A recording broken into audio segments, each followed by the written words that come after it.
ಇದೀಗ ಕೇಂದ್ರ ಸರ್ಕಾರದ ಸ್ಪಷ್ಟ ನಿಲುವಿನಿಂದ ಕರ್ನಾಟಕ ಪರವಾದ ವಾದಕ್ಕೆ ಮತ್ತಷ್ಟು ಬಲ ಸಿಕ್ಕಿದೆ ಎಂದು ಮಂಡ್ಯ ವಿಧಾನಸಭಾ ಕ್ಷೇತ್ರದ ಶಾಸಕ ರವಿಕುಮಾರ್ ಗೌಡಗಣಿ ಹೇಳಿದ್ದಾರೆ. ಮಂಗಳವಾರ ಮಂಡ್ಯದಲ್ಲಿ ಸುದ್ದಿಗಾರರೊಂದಿಗೆ ಮಾತನಾಡಿದ ಅವರು, ತಮಿಳುನಾಡಿನ ಸಂಸದ ಡಾಕ್ಟರ್ ಅನ್ಪುಮಣಿ ರಾಮದಾಸ್ ಅವರು ಸಂಸತ್ತಿನಲ್ಲಿ ಕಾವೇರಿ ನೀರಿನ ಹಂಚಿಕೆ ಮತ್ತು ಮೇಕೆದಾಟು ಯೋಜನೆಗೆ ಸಂಬಂಧಿಸಿದಂತೆ ಕೇಳಿದ ಪ್ರಶ್ನೆಗೆ ಕೇಂದ್ರ ಜಲಶಕ್ತಿ ಖಾತೆ ರಾಜ್ಯ ಸಚಿವ ರಾಜಭೂಷಣ್ ಚೌಧರಿ ನೀಡಿರುವ ಉತ್ತರ ಕರ್ನಾಟಕದ ನಿಲುವನ್ನು ಸಮರ್ಥಿಸುತ್ತದೆ ಎಂದು ಹೇಳಿದರು. ಕೇಂದ್ರ ಸಚಿವರು ತಮ್ಮ ಉತ್ತರದಲ್ಲಿ ಕಾವೇರಿ ನದಿಯ ಮೇಲೆ ರಾಜ್ಯವು ತನ್ನ ವ್ಯಾಪ್ತಿಯಲ್ಲಿ ಯಾವುದೇ ಯೋಜನೆ ಅಥವಾ ಅಣೆಕಟ್ಟು ನಿರ್ಮಿಸಲು ಇತರ ರಾಜ್ಯಗಳ ಅನುಮತಿ ಕಡ್ಡಾಯವಲ್ಲ ಎಂಬ ಅಂಶವನ್ನು ಸ್ಪಷ್ಟಪಡಿಸಿದ್ದಾರೆ.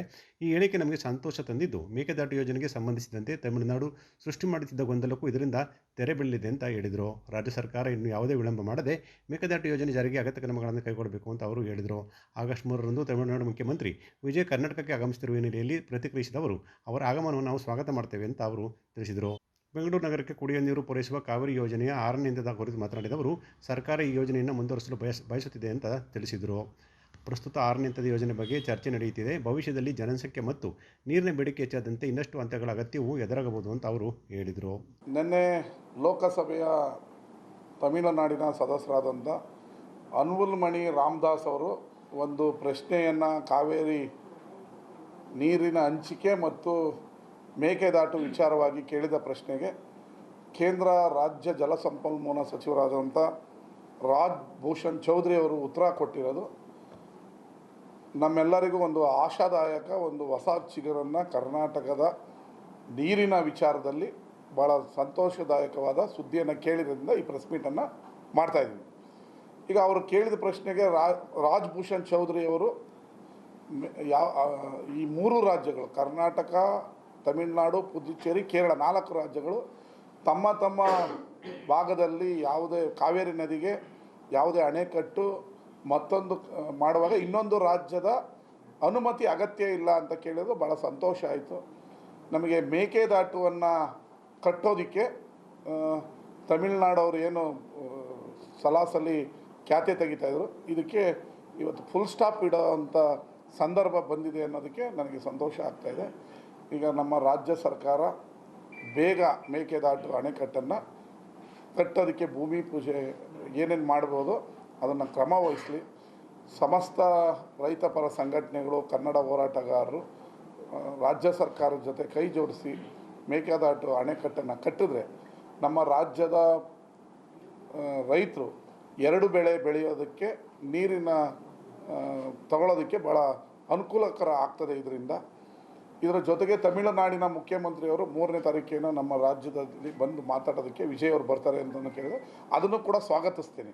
ಈಗ ಮಳೆ ಇಲ್ಲದೇ ಇರೋ ಸಂದರ್ಭದಲ್ಲಿ ನಾವು ಕೋರ್ಟ್ಗಳಿಗೆ ಹೋಗಿ ಕಾವೇರಿ ಪ್ರಾಧಿಕಾರದ ಮುಂದೆ ನಿಂತು ಇಲ್ಲದೇ ಇರೋದನ್ನ ಬಡ್ಕೊಳ್ಳೋ ಬದಲು ನಮ್ಮ ರಾಜ್ಯಗಳಲ್ಲೇ ಮಾತನಾಡೋದ್ರಿಂದ ಅವ್ರಿಗೂ ವಾಸ್ತು ಅಂಶ ಅರ್ಥ ಆಗ್ತದೆ. ಇಲ್ಲಿ ಮಳೆ ಇಲ್ಲ, ನೀರು ಬಿಡು ಅಂದರೆ ಎಲ್ಲಿಂದ ಬಿಡೋಕ್ಕಾಗ್ತದೆ, ಅಲ್ಲಿನ ರೈತರಿಗೂ ಕೂಡ ಅವರು ಕನ್ವೆ ಮಾಡೋಕ್ಕಾಗುತ್ತೆ ಇಲ್ಲಿ ನೀರಿಲ್ಲ ಅನ್ನೋದು. ಇದೊಂದು ದಿಟ್ಟ ಯೋಜನೆ. ರಾಮಚಂದ್ರನ್ MGR ನಂತರ ವಿಜಯ್ ಅವರು ಇಟ್ಟಿರುವಂಥ ಹೆಜ್ಜೆಯನ್ನು ನಾನು ಮಂಡ್ಯ ಮತ್ತು ರಾಜ್ಯದ ರೈತರ ಪರವಾಗಿ ಅವ್ರನ್ನ ಸ್ವಾಗತಿಸ್ತೀನಿ. ಆದರೆ ಅವರ ಯಾವುದೇ ಒತ್ತಡಕ್ಕೂ ನಮ್ಮ ಮುಖ್ಯಮಂತ್ರಿಗಳು ಮಣಿಬಾರದು.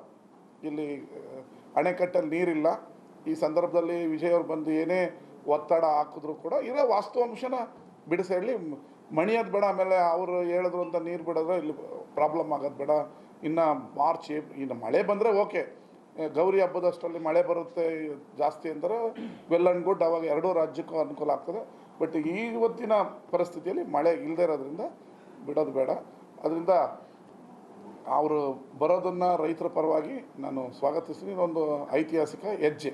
ಅದು 3ನೇ ತಾರೀಕು ನಮ್ಮ ಮುಖ್ಯಮಂತ್ರಿ ಅವರು ಇಬ್ಬರು ಕೂತು ಒಂದು ಸೌಹಾರ್ದಯುತವಾದ 2 ರಾಜ್ಯದ ಇದಕ್ಕೆ ಒಳ್ಳೆಯದಾಗಲಿ.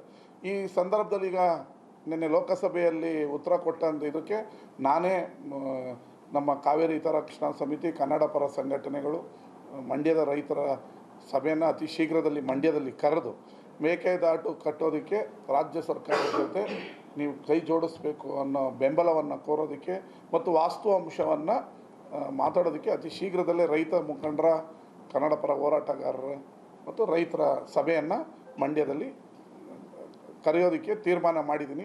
ಅದನ್ನು ಅವರು ಕೂಡ ಸಹಕಾರ ಕೊಡಬೇಕು ಅಂತ ನಾನು ಅವ್ರ ಹತ್ರ ಕೇಳ್ಕೊಳ್ತೀನಿ. ಅದೇ ನಿನ್ನೆ ಹೇಳಿದ್ದಾರೆ ಮುಖ್ಯಮಂತ್ರಿಗಳು ಡೆಲ್ಲಿಯಲ್ಲಿದ್ದಾರೆ. ಅವ್ರು ಬಂದಿದ್ದ ತಕ್ಷಣ ಅವ್ರನ್ನೂ ಕೂಡ ಭೇಟಿ ಮಾಡಿ ಮೇಕೆದಾಟು ಅಣೆಕಟ್ಟು ಕಟ್ಟೋದ್ರಿಂದ ನಮ್ಮ ಈಗ ಬೆಂಗಳೂರು ಕೂಡ ವಿಶ್ವದ ಎತ್ತರಕ್ಕೆ ಬೆಳೀತಾ ಇದೆ. ಅವ್ರಿಗೂ 6ನೇ ಹಂತದ ನೀರು ಕೇಳ್ತಾ ಇದ್ದಾರೆ. ಇಲ್ಲಿ ಕೆಲವರು ವಿರೋಧ ಮಾಡ್ತಾ ಇದ್ದಾರೆ, ನೀವು ನೀರು ಯಾಕೆ ಇಲ್ಲಿಂದ ತೊಗೊಂಡೋಗ್ತೀರಾ ಅಂತ. ಈಗ ಅವರು ನೀರು ಕೇಳಿರೋದು ತಪ್ಪಲ್ಲ, ನಮ್ಮವ್ರು ವಿರೋಧ ಮಾಡ್ತಾ ಇರೋದು ತಪ್ಪಲ್ಲ. ಅಂದರೆ ನಮ್ಮ ರೈತರಿಗೆ ನೀರಿಲ್ಲ ಅಂತ ಇವ್ರ ವಿರೋಧ, ಅವ್ರಿಗೆ ಕುಡಿಯೋ ನೀರು ಬೇಕು ಅಂತ. ಇದೆಲ್ಲ ಮಾನವೀಯ ದೃಷ್ಟಿ ಮತ್ತು ಒಂದು ಮಹಾನಗರ ಬೆಳಿಬೇಕಾದ್ರೆ ಕುಡಿಯೋ ನೀರಿನ ಅವಶ್ಯಕತೆ ಇದೆ. ಇದು 6ನೇ ಅಂತ ಇದೆ, ಅದು 16 ಆಗಬಹುದು. ಮುಂದೆ ಹೋಗ್ತಾ ಇಡೀ ಬೆಂಗಳೂರು ನಗರ ಅಪ್ ಟು ಬಿಡದಿವರೆಗೂ ಬಂದಿದೆ. ರಾಮನಗರದವರೆಗೂ ಬಂದರೆ ಇನ್ನು ಆಶ್ಚರ್ಯ ಪಡೋಂಗಿಲ್ಲ. ಆ ಕಡೆ ಆಲ್ರೆಡಿ ಹೊಸೂರು ದಾಟಿದೆ, ಈ ಕಡೆ ದೇವನಹಳ್ಳಿ ದಾಟಿ ಬೆಂಗಳೂರು ಬೆಳೆದಿದೆ. ಅಲ್ಲಿನ ಅವಶ್ಯಕತೆ ಬೇಕಾದ್ರೆ ಮೇಕೆದಾಟು ಬೇಕೇ ಬೇಕು. ಕೈಗಾರಿಕೆಗಳಿಗೆ ನೀರು ಕೊಡಬೇಕಾದ್ರೆ ಮುಂದಿನ 50-100 ವರ್ಷದ ಪೀಳಿಗೆಗೆ ನೀರು ಬೇಕಾದರೆ ಮೇಕೆದಾಟು ಅತ್ಯವಶ್ಯಕ ಇದೆ. ನಮ್ಮ ಕೇಂದ್ರ ಸಚಿವರು ಹೇಳಿರೋದು ಕರ್ನಾಟಕಕ್ಕೆ ಒಂದು ಆಶಾದಾಯಕವಾಗಿದೆ. ಅವ್ರಿಗೂ ಕೃತಜ್ಞತೆಗಳನ್ನು ಸಲ್ಲಿಸ್ತೀನಿ. ಕೇಂದ್ರ ಸರ್ಕಾರ ರಾಜ್ಯ ಸರ್ಕಾರದ ಜೊತೆ ಸಹಕಾರ ಕೊಟ್ಟು, ಹಣಕಾಸು ನೆರವನ್ನು ಕೊಟ್ಟು, ಅವರ ಪಾಲೇನಿದೆ ಅವ್ರು ಕೊಟ್ಟು ಒಂದು ಏನು 20-20ನೇ ಸೆಂಚುರಿಯ ಯಾವ ಅಣೆಕಟ್ಟು ಈ ದೇಶದಲ್ಲಿ ಕಟ್ಟಿಲ್ಲ. ಈ ಅಣೆಕಟ್ಟನ್ನು ಕಟ್ಟಿ ದೇಶಕ್ಕೆ ಮಾದರಿಯಾದ ಅಣೆಕಟ್ಟು ಆಯಿತು ಅನ್ನೋದನ್ನು ಕೇಂದ್ರ BJP ಸರ್ಕಾರ ಮತ್ತು ನಮ್ಮ ರಾಜ್ಯ ಸರ್ಕಾರ ತೋರಿಸ್ಬೇಕಾಗಿದೆ. ರಾಜ್ಯ ಸರ್ಕಾರದ ಏನು ಮೇಕೆದಾಟಿನ ಪರ ಹೋರಾಟ ಮಾಡಿದಂಥ DK ಶಿವಕುಮಾರ್ ಅವರೇ ಮುಖ್ಯಮಂತ್ರಿ ಆಗಿರೋದ್ರಿಂದ ಅದು ಶೀಘ್ರವೇ ಕಟ್ಟೋದಕ್ಕೆ ಅವರು ನಾಂದಿ ಆಡ್ತಾರೆ ಅನ್ನೋ ಆಶಾಭಾವನೆ ಇದೆ. ಕೇಂದ್ರ ಸರ್ಕಾರದವರು ಸಹಕಾರ ಕೊಡಲಿ ಅನ್ನೋದು ನನ್ನ ಭಾವನೆ. ಪರವಾದಿಗಳು ಎಲ್ಲದರಲ್ಲೂ ಅವ್ರ ಕಾಳಜಿ, ನಾನು ಅವ್ರ ತಪ್ಪು ಅಂತ ಹೇಳಲ್ಲ, ಅವ್ರ ಕಾಳಜಿ. ಬಟ್ ಕುಡಿನೀರಿನ ಅವಶ್ಯಕತೆ ಇರೋದ್ರಿಂದ ಈಗ ನನಗಿಂತ ನಿಮಗಿಂತ ತಜ್ಞರು ಎಲ್ಲಿ ಮಾಡಬೇಕು, ನಾನು ಹೋಗ್ಬಿಟ್ಟು ಇಲ್ಲಿ ಕಟ್ಟಿ ಅಂತ ಹೇಳೋಕ್ಕಾಗಲ್ಲ. ತಜ್ಞರು ಅದೆಲ್ಲ ಪ್ಲ್ಯಾನ್ ಮಾಡಿರ್ತಾರೆ. ಪರಿಸರವಾದಿಗಳು ಅವ್ರ ಪರಿಸರ ಉಳಿಲಿ ಅಂತ ಹೋರಾಟ ಮಾಡೋದನ್ನು ನಾವು ತಪ್ಪು ಅಂತ ಹೇಳಲ್ಲ. ಅವ್ರಿಗೂ ಬೆಲೆ ಕೊಡ್ತೀವಿ. ಮೇಕೆದಾಟು ಎಲ್ಲಿ ಆಗಿದೆ ಅಲ್ಲಿ ಬದಲಾವಣೆ ಮಾಡೋದು ಈ ಸಂದರ್ಭದಲ್ಲಿ ಸೂಕ್ತ ಅಲ್ಲ. ಪರಿಸರವಾದಿಗಳು ಹೋರಾಟ ಮಾಡೋದನ್ನು ನಾವು ಅವರ ಭಾವನೆಯನ್ನು ನಾವು ಸ್ವಾಗತಿಸ್ತೀವಿ. ಮಂಡ್ಯ ಜಿಲ್ಲಾಡಳಿತ, ಪೊಲೀಸ್ ಇಲಾಖೆ ಮತ್ತು ಶಿಕ್ಷಣ ಇಲಾಖೆ ವತಿಯಿಂದ ಮಾದಕ ವ್ಯಸನ ಮುಕ್ತ ಮಂಡ್ಯ ಅಭಿಯಾನದ ಅಡಿಯಲ್ಲಿ ಸಾರ್ವಜನಿಕರಲ್ಲಿ ಜಾಗೃತಿ ಮೂಡಿಸಲು ಬೃಹತ್ ಜಾಗೃತಿ ಜಾಥಾ ಮತ್ತು ಸಮಾವೇಶ ಮಂಡ್ಯ ನಗರದಲ್ಲಿ ಯಶಸ್ವಿಯಾಗಿ ನಡೆಯಿತು. ವೇದಿಕೆ ಕಾರ್ಯಕ್ರಮವನ್ನು ಗಣ್ಯರು ಜ್ಯೋತಿ ಬೆಳಗಿಸುವ ಮೂಲಕ ಉದ್ಘಾಟಿಸಿದರು.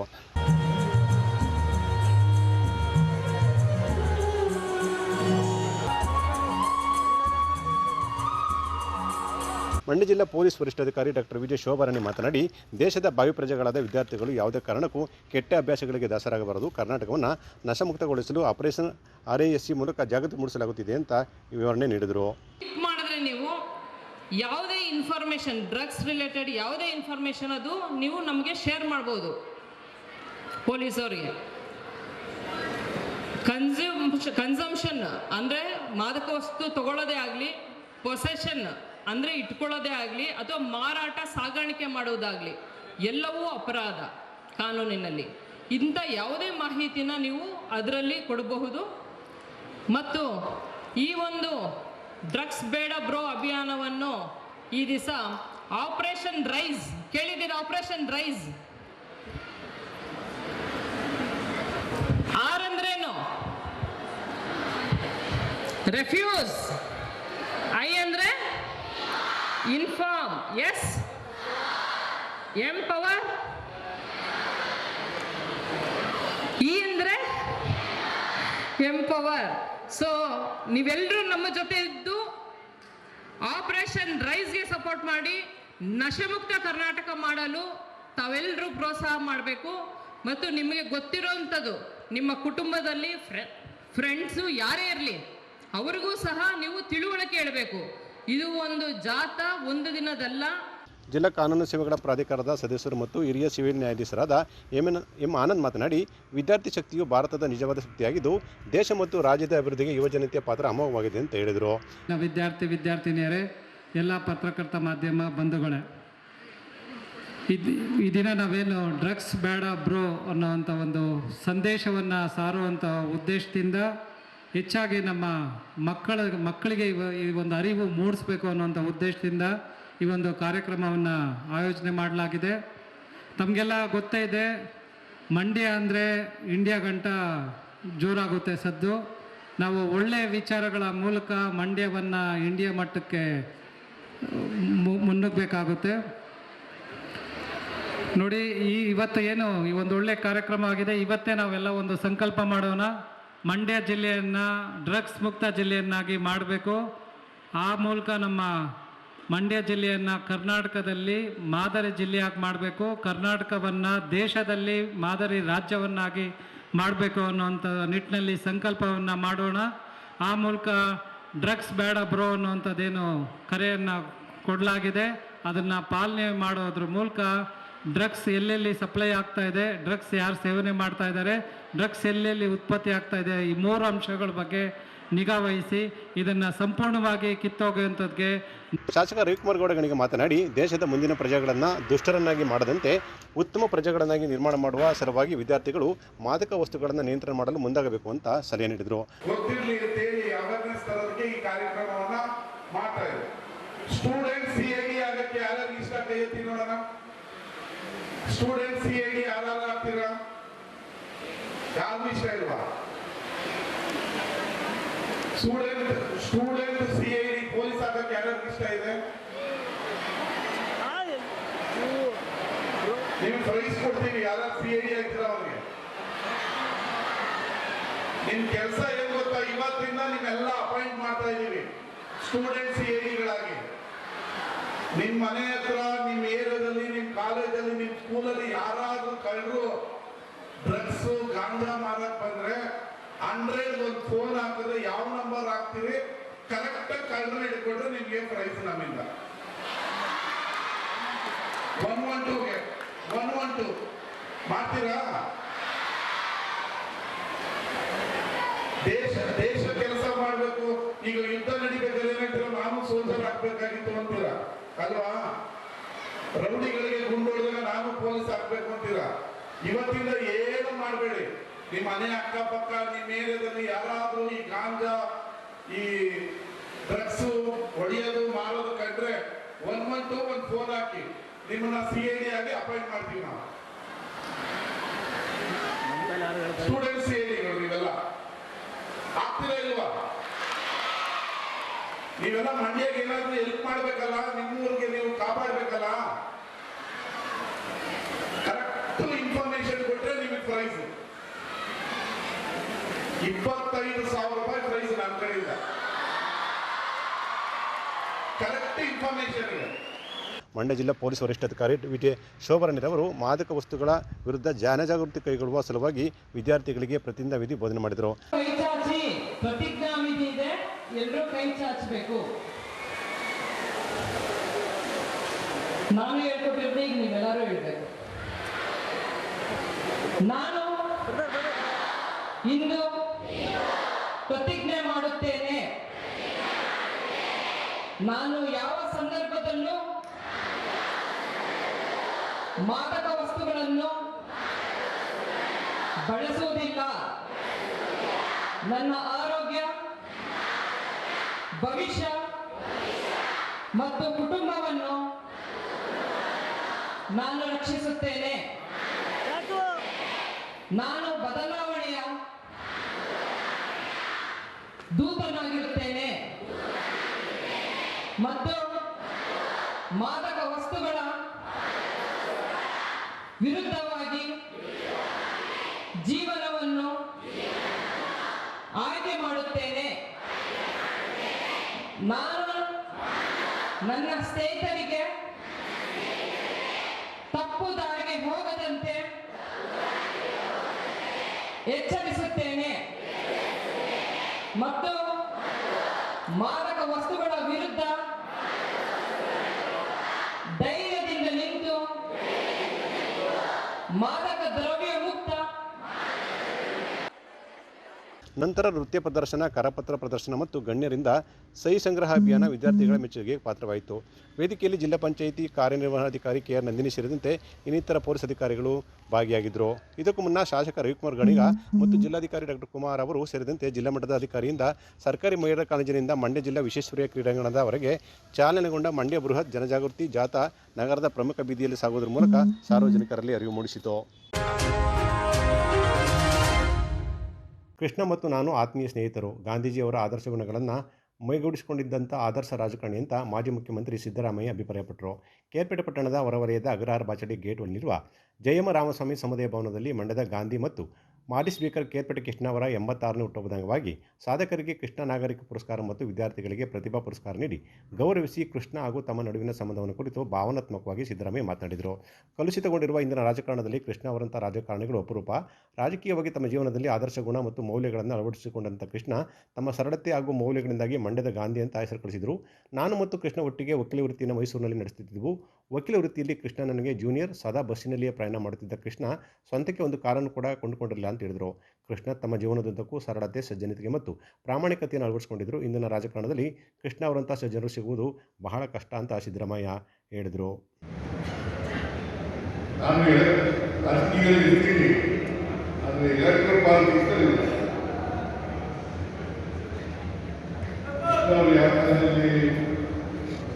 ಎಂಥ ಕಾಲದಲ್ಲಿ ಶಾಸಕರಾಗಿದ್ದು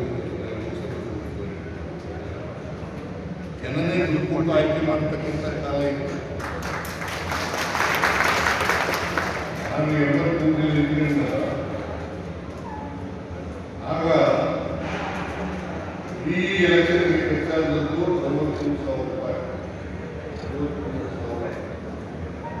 ಈಗ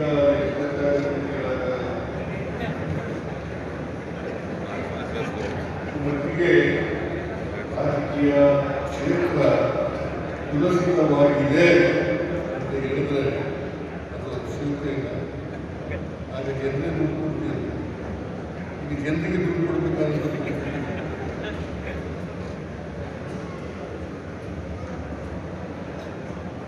ಆ ಕಾಲ ಬೇರೆ ಕಾಲದಲ್ಲಿ ಅದಕ್ಕೆ ನಾನು ಅನೇಕ ಸಾರಿ ಕೃಷ್ಣ ಅವರು ಹೇಳ್ತಾ ಇದ್ದೆ, ವಿದ್ಯಾರ್ಥಿಗಳಿಗೆ ಈ ಪುಸ್ತಕದ ರಾಜಕಾರಣ ಆಗಲ್ಲ ಅಂತ ಹೇಳ್ತಾ ಇದ್ದೆ.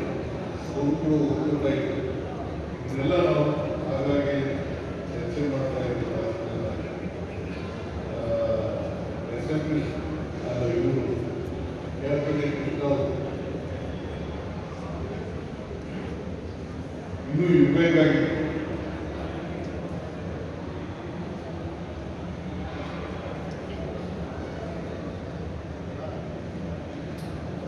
ಅವರು ಜನ ಬಯಸ್ತಕ್ಕಂಥ ಕಾರ್ಯಕರ್ತರು ಬಯಸ್ತಕ್ಕಂಥ ಸಂದರ್ಭದಲ್ಲಿ ಅವರು ರಾಜಕೀಯ ಸನ್ಯಾಸವನ್ನು ತಗೊಂಡು ಅಂತಕ್ಕಂಥ ಮಾತುಗಳನ್ನ ಈ ಸಂದರ್ಭದಲ್ಲಿ ಬಯಸ್ತಾರೆ. ಆಮೇಲೆ ಕೇರ್ಪೇಟೆ ಕೃಷ್ಣ ಅವರಿಗೆ ಇದೇ ಸಂದರ್ಭದಲ್ಲಿ ಕೇರ್ಪೇಟೆ ಕೃಷ್ಣ ಪ್ರಸ್ಥಾನಕ್ಕೆ ಅಪಾರವಾದ ಸಹಾಯ ಮಾಡಿರುವ ಮಾಜಿ ಸಚಿವ ನಾರಾಯಣಗೌಡ ಅವರನ್ನು ರಾಜ್ಯದ ನಿಕಟಪೂರ್ವ ಮುಖ್ಯಮಂತ್ರಿ ಸಿದ್ದರಾಮಯ್ಯ ಅವರ ಮೂಲಕ ಸನ್ಮಾನಿಸಿ ಗೌರವಿಸಲಾಯಿತು. ಶಾಸಕ ಎಸ್ ಟಿ ಮಂಜು ಕೂಡ ಕಾರ್ಯಕ್ರಮದಲ್ಲಿ ಮಾತನಾಡಿದರು. ಕೇರ್ಪೇಟೆ ಕೃಷ್ಣ ಪ್ರತಿಷ್ಠಾನದ ಅಧ್ಯಕ್ಷ ಗೊಂಡೆ ಹೊಸಳ್ಳಿ ಜವರಾಯಿಗೌಡ ಕಾರ್ಯಕ್ರಮದಲ್ಲಿ ಪಾಲ್ಗೊಂಡಿದ್ದರು.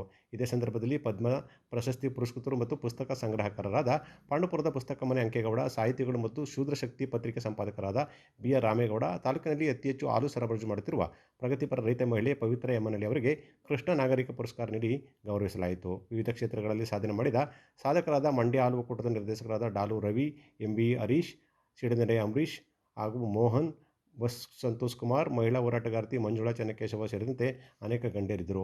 ಇದೇ ಜೊತೆಗೆ ಪ್ರತಿಭಾವಂತ ವಿದ್ಯಾರ್ಥಿಗಳಿಗೂ ಕೂಡ ಆತ್ಮೀಯವಾಗಿ ಪ್ರತಿಭಾ ಪುರಸ್ಕಾರ ನೀಡಿ ಗೌರವಿಸಲಾಯಿತು.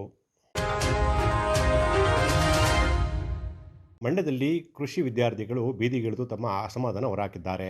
ಎಒ ಮತ್ತು ಎಎಒ ನೇಮಕಾತಿಯಲ್ಲಿ ನಿಯಮಬಾಹಿರ ಅರ್ಥಗಳ ವಿರುದ್ಧ ಮಂಡ್ಯ ವಿಸಿ ಫಾರಂ ಕೃಷಿ ವಿದ್ಯಾರ್ಥಿಗಳು ಮತ್ತು ಪದವೀಧರರಿಂದ ಅನಿರ್ದಿಷ್ಟಾವಧಿ ಹೋರಾಟ ನಡೆಯಿತು. ಸರ್ಕಾರದ ವಿರುದ್ಧ ವಿದ್ಯಾರ್ಥಿಗಳು ಹರಿಹಾಯ್ದರು.